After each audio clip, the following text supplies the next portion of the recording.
What's good, y'all? It's the Demouchets REACT, and we're back with another video. Who we got today, C? Today we're back with another American reaction. Super excited about this video. If you're new to us and we're new to you, make sure you scroll down, hit that subscribe button, and turn on the post notification bell because we're on the road to 200K.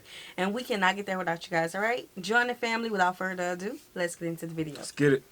Africans of Reddit, what are the greatest misconceptions people have about your native country?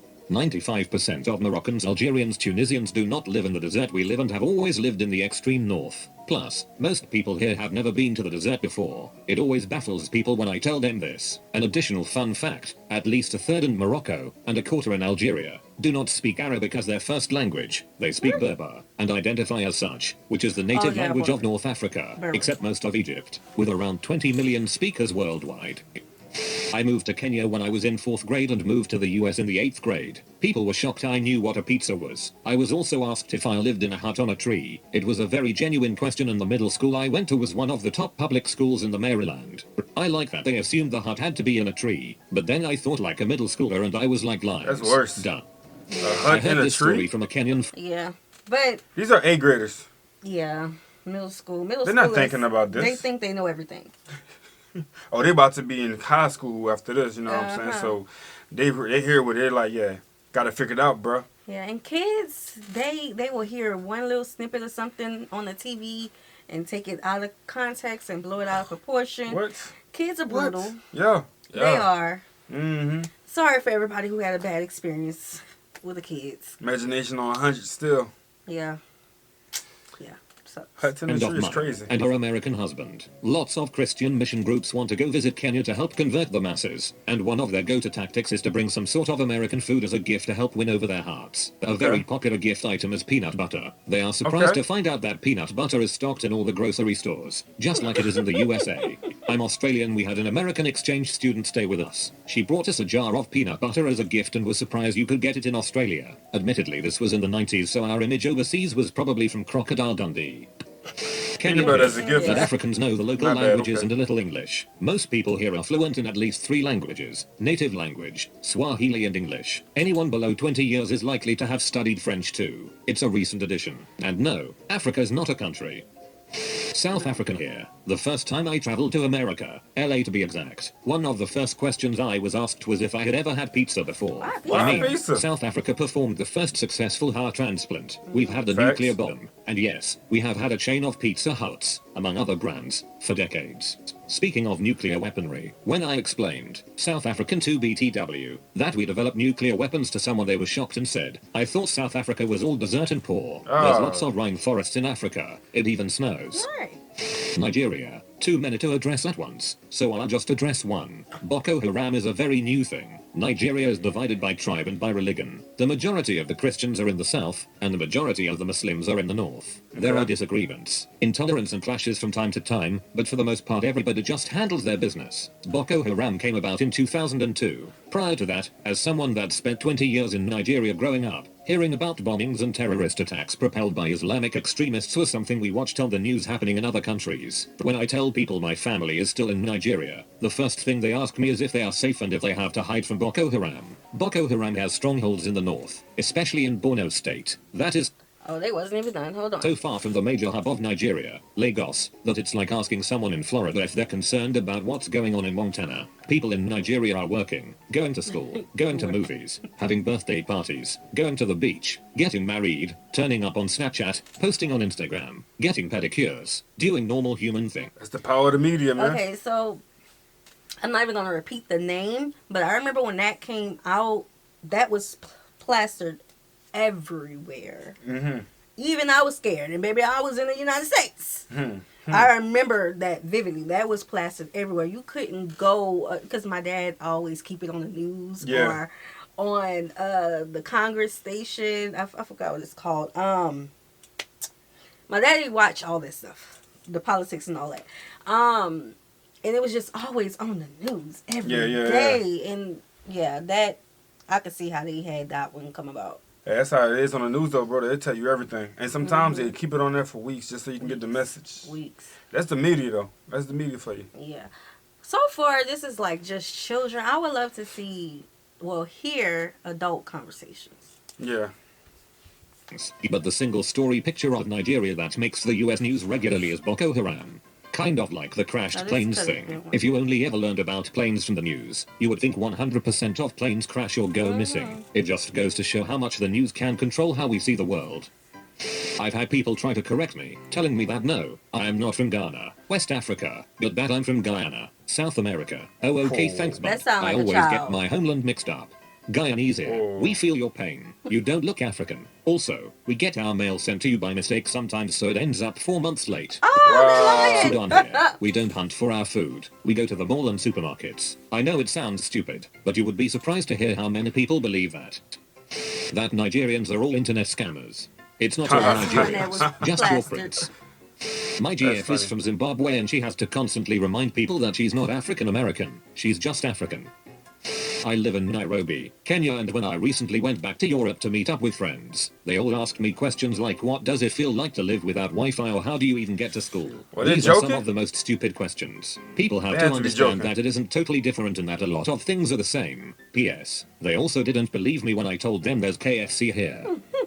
I'm not from South Africa, but I grew up here. People seem to think everyone is African, black. They are surprised to see someone like me, Asian, or when I mention it to other people out of Africa when I socialize. It's so diverse here. There's a bit of everything. Plus, everyone speaks English. There are 11 official languages in South Africa. I can speak 2 English and Afrikaans, and I can understand around 4 English, Afrikaans, Sotho and Zulu. Edit. I can also speak my mother tongue language, which is Thai. It is kind of compulsory to learn local official languages because when you have a job, interacting with people, they want someone who can speak as many of the official languages as possible for the convenience of the customer. Other than that, English is the middle ground.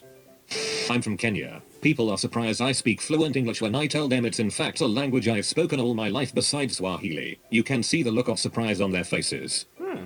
To start, 90% of the people I come across never heard of my country before. I'm from Burkina Faso and I live in the US. That makes things already difficult. I therefore actively avoid answering the where are you from question, because, when I answer, people are very often baffled. I then have to go through my well-practiced spiel of, don't feel bad. It's a tiny country, and we share a border with Ghana. Heard of Ghana for the conversation to carry on to easier topics. The ones that know about Burkina rarely have misconceptions. They know it's not a rich country, but for them to know about our existence, they usually have to be pretty familiar with Africa to start with. On the other hand, I have legit had to answer all the questions below. Are there zebras running around? Do you still live in huts? How did you travel here? Do you guys have war? Answers are no, no. I took a plane, no. I fall in the category of knows it's an African country, but I'd need 2 minutes on Wikipedia before I can ask relevant questions. Listen, I don't know everything, but I know like the geography. Yeah. And I learned the geography very quickly. But I can say like if it's when it comes to Americans, like if it don't really pertain to us generally, like if it's not something that's in the news or you know, like the Caribbean. We know the Caribbean. We know what the places in the Caribbean at. Mm-hmm. But when it comes to Africa, a lot of people still look at Africa as one single country. So yeah, they do, and it's wild that they do that. And I like it though. Whenever we run into someone from a country in Africa, they be like, we ask them, so where you're from, and they tell us the location. They try not to tell us at first because they think we don't know. Yeah. But then when we go back and we start schooling them, let them know that we know this and that about this location, which is what countries is next to. They be like, oh. Then the conversation becomes more friendly and fluent. Right. Then we tell them some of the things that's going on in their country, and they're like, how you knew that? Yeah, because it's just the media, bro. It kind of comes off as we don't know nothing when it comes to different countries. You know what I'm saying? Right. So, but you got to just be willing to learn something new. Got to. To move from Zimbabwe to the UK. People thought she was rich or royalty when she spoke about having servants. People in other countries don't realize that a lot of people in the southern parts of Africa have maids and gardeners. When I lived in Tanzania, I had 2 housekeepers. People got so offended, and some straight up accused me of exploiting the locals. My housekeepers had housekeepers and their housekeepers had housekeepers. It's housekeepers all the way down. It would have been really weird for me not to have housekeepers. Egyptian here. So few people realize that the pyramids are quite literally in the middle of the city. Everyone just assumes it's just somewhere in the middle of the desert. Right. Going inside the middle one made me massively claustrophobic as we had to walk bent double all the way to the middle with hundreds of people crushed in doing the same. Great experience, never freaking doing it again. If you mean South Africa, I'd like to point out that Nandus came from there. Cheeky. That we speak bad English. Some of the countries are former colonies of Great Britain, so it's our official language, though now because of the Hollywood invasion we now have an American twist to it. Same goes for French-speaking African nations too. When Australians speak English differently, it's an accent. But when Ugandans speak English differently, it's because they are not educated. Nah. Oh, don't worry. They say we don't speak good English. And even who if, cares? bro, even if we run across someone who don't necessarily know English as fluently as they should, we don't. I never told someone they had bad English, bro. Who I are can't. we? I mean, at the same time, it just don't make sense to say that to a person. Not at all. You may hear someone say, "Hey, I may not be as fluent when I say certain words, so bear with me." But other than that, vice versa, I would not be like, "Yo, I just can't rock with you. I can't understand you. You talk terrible." I have never heard someone say that to somebody, or I've never said it to anybody. No, they tell us that all the time in the comment section about please excuse our English. Yeah. And we're like, child, we can understand. Trust me, we can. Broken, everything. Yes, we speak in double negatives. Y'all know we don't care about how people feel about us speaking AAVE. Yeah, we got cut off words. Okay. Mm-hmm. Egyptian friend, Arabic language is not all the same. There are many different dialects. I came to think of when I introduced an Egyptian friend to a Raj song. Can't remember if it was Taha or Khalid, and he went, "This is not Arabic." Oh, okay, it's Algerian. They're not all black. Someone asked me if I ever saw snow, said no. Then they asked if I ever saw rain. Lord, edit. Since I'm the top comment, my first ever, so thanks guys. I'll tell you what I answered. I was embarrassed for her and I remember just staring at her with a confused look. I bless the rains down in Africa. Algerian here. Yes, you can be from Africa and not be black. That Rwanda is still at war even though the war ended 24 years ago, and Rwanda is now one of the most peaceful and stable countries in Africa. That is. Moroccan here. People from Europe still think that we ride camels and live in the desert. We have a fiber optics, 4 grams, Netflix, IMAX and camels of course. Camels are cool though.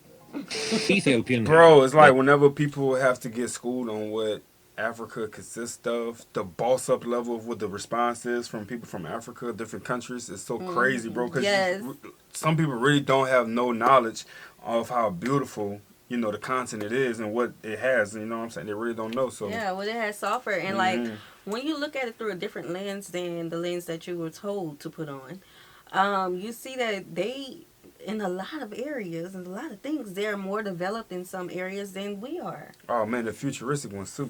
They got some real, stuff talk coming. about it. They got some stuff Talk coming. about it. The houses. Bruh, hey, Ooh. that's a pause for her. That's a pause.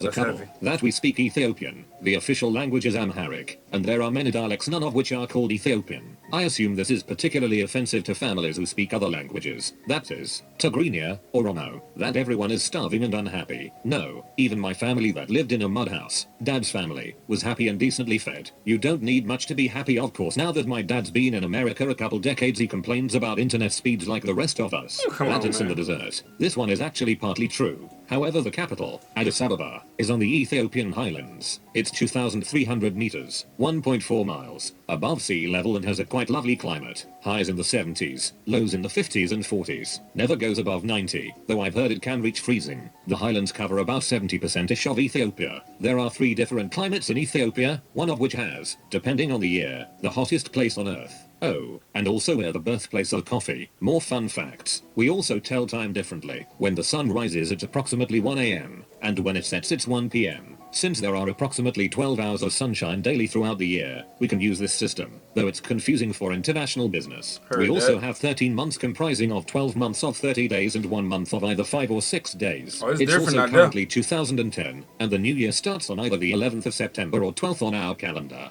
My brain just popped. I'm from Nigeria. People Oh Lord, that was a long one. I had a comment that I wanted to say. It was gonna be about the languages. Now I can say we don't know there's so many languages just in one country alone. We don't know all the different languages, but we may ask, what language do you speak in Ethiopia? What is your native language or something like that? But speak Ethiopian, I can see from a person who isn't, I don't really want to use the word educated, but a person who's not knowledgeable on the different languages, because first of all, we speak like 1.5 languages. Right? That much? Is that right? But the average person on the African continent could speak 2 or 3 or more. Easily too. Easily. It's different. My brain needs some time. It's different. assume it's a shithole. It's a very pretty nation, but don't ever freaking go there. There is a good chance you will die. It's a shithole. I kid, but I feel like I'm left defending the country to people who hate it, and telling people that they have no idea what they're getting into if they want to go there. If you have ever lived in Nigeria, you know it's a great and beautiful country, but if you're in the US, you know your goal is to bring the family here, not moving back again. Also, women suck snot out of babies' noses. I didn't realize Americans didn't do that to clear sinuses. They give you we do that. Man, I don't like it, but we do that. Y'all haven't met somebody from the country or down south yet, huh? Bro, let me know if y'all ever did that to y'all newborn, like snuck to get the snot out. Like, whatever to make them feel better, baby. Yeah. At the hospital when they send you home with baby. South African here. Biggest misconception is that we are all black or white. It even gets portrayed that way in South African media and political talks. In general, African Asian and Indian Asian always get forgotten. My pet peeve is when people learn you are from Africa and know an African language. They smash a bunch of syllables and clicks together and ask you what it means. I constantly have to refrain from backhanding people. You should backhand them and say my mother was an honorable woman, then never speak to them again. I'm from Uganda, and we are not looking for a queen. We abolished monarchy back in '62. We don't know the way, but we are hopeful about the future. In grade 10, I told my friend they had skyscrapers in Africa, and she was mildly shocked. People seem to think black Zimbabweans willingly voted to suffer the way we did. There was a lot of intimidation and fear that kept ZANU-PF and Mugabe in power. Rigging is so common in our elections that it's rumored that the last election that Mugabe won was in 1990. It wasn't just white Zimbabweans who suffered under the Mugabe regime. It was everyone who wasn't part of or a beneficiary of the political elite. I went to Accra, Ghana a few years ago and stayed in what could only be described as a classic suburb. Large, sort of bland modern houses. Instead of hot blonde moms piling kids into minivans, it was hot Ghanaian moms piling kids into Kias. Also, there are a ton of Kias in Accra. I had no idea that the music from Africa is as cool as it is. I came across Modern Ethiopics just yesterday and haven't stopped listening yet. It is from the mid-60s to early 70s, but holy crap, it is some of the best music I've listened to in a long time. Color me impressed. Look up Fela Kuti. The average conversation goes something like this. Person: so where are you from? England or Australia? Me: actually I'm from South Africa. P: South Africa, but why aren't you black? First question, every time. Me: the same reason you're not Native American. P: do you have cars there? Do you know what electricity is? Have you ridden a zebra? How do you catch your food? Do you know what Facebook is? How do you get clothes there? List goes on for a while. Eventually I get tired of answering these questions and just end up playing along, seeing how far I can go and still be taken seriously. Here's an example of another conversation I've had. Person 2: so why aren't you black? Me: well, there's a problem with our ozone layer which affects people's skin. My grandparents were black. My parents were a light brown and now I'm white. P2: oh yeah, I heard about that. So do you have computers there? Do they run on electricity? Me: yeah, we've got a generator in the garden with a giant hamster wheel attached to it, where Freddy, my pet lion, runs on to power our cave. P2: well, that's fascinating. Doesn't he ever try to eat you? Me: yeah, sometimes, if I don't feed him enough. But I just beat him with a stick and he'll leave me alone. P2: you speak very good English. How did you learn? Me: I bought a book last week. Just started learning, but it's quite hard. I'm hoping one day I'll be able to read a newspaper. That's been my lifelong dream. That we love our home. That we would stay here even if we had the option to move. That everyone lives in mud huts and sings songs all the time. That elephants and tigers roam the streets. Not getting that tigers are from Asia. That people roam around wearing nothing but beads. That African is one language. Slightly unrelated, but a girl I met at university thought the language spoken in The Lion King was fake. I quote, like gibberish and Yiddish. The irony of Yiddish being an actual language makes this sentence murderously funny. You've been visited by the toothpaste man. That was crazy. To try to shoot at the Lion King like that? Don't do that. Don't do that. Well, that was some good debunking. Yeah, I mean, I feel like these vids need to be seen. Yeah, they do. Because I feel like people just need to know more. Yeah. You need to know more. You got to. Yeah. And it's okay not to know something. Just be willing to learn it. Okay? All right, y'all. So we hope you guys enjoyed this video with us. Be sure to subscribe. We'll see you soon. Peace.